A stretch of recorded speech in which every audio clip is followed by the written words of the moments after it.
Welcome to our quarterly Observations in Equity video series.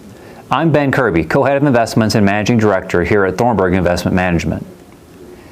For financial markets, the beginning of 2022 has been a challenge.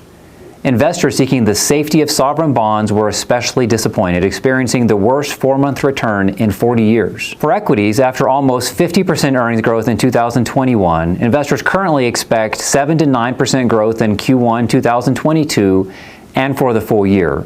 But despite the positive earnings growth, equities delivered a negative total return during the first quarter, largely driven by turmoil in the bond market. The war in Ukraine is now in its third month, and the death toll is approaching an estimated 50,000 soldiers and civilians, with millions now refugees or displaced from their homes. The main financial impact of this humanitarian crisis has been to further stoke global inflationary pressures and to raise the specter of recession in Europe. As the conflict continues in Ukraine, global equity markets are down a few percent. Although risk assets often decline in the initial stages of armed conflict, returns are often positive during the following months and years. The COVID-19 crisis is in its third year, but it appears to have moved to the endemic phase. Worldwide, the number of reported daily deaths from COVID-19 is at the lowest level in more than 2 years, down about 80% from 1 year ago. Better yet, consumers are eager to make up for lost time, and spending is surging on services including travel and leisure. However, COVID-19 continues to flare in pockets, especially in China. Beijing has doubled down on its zero-COVID policy by implementing a strict lockdown of Shanghai, a city of more than 25 million people.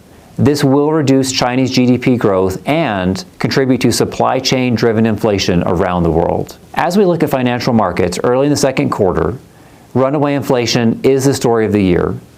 12 months ago, forecasters expected inflation to be only 2%. Astonishingly, these same forecasters now expect inflation to be closer to 7%, and their estimates are continuing to rise. The drivers of inflation seem to have been both demand and supply driven. On the demand side, ultra-stimulative monetary and fiscal policies seem to have badly overshot, driving a surge in demand for physical goods. On the supply side, COVID-19 lockdowns contributed to supply chain bottlenecks in every industry.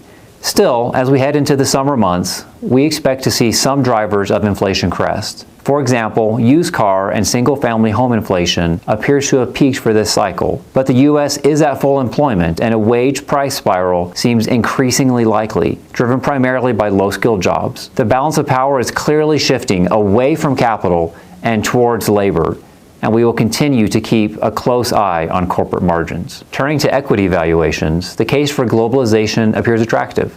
The S&P 500 is around 20 times forward earnings, which is still elevated compared to long-term median of around 15 times. Moreover, this multiple looks vulnerable in the face of rising bond yields and rampant inflation. Valuations outside the U.S. look much more attractive.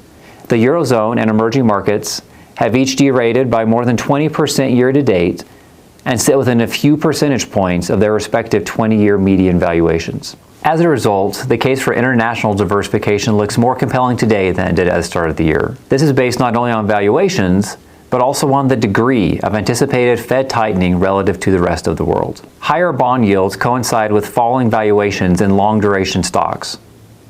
Many profitless companies, for example, have collapsed 50 to 70% from their 52-week highs, but are still not cheap.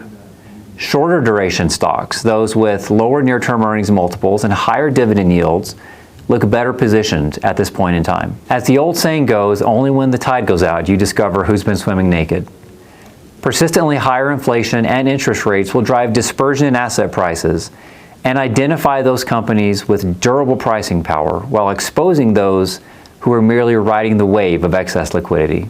As we move through 2022, I would emphasize that we are in a new investment paradigm in which we can no longer count on low inflation, ultra-accommodative monetary policy, and falling bond yields to compress risk assets. The implications are enormous for both asset allocation and security selection.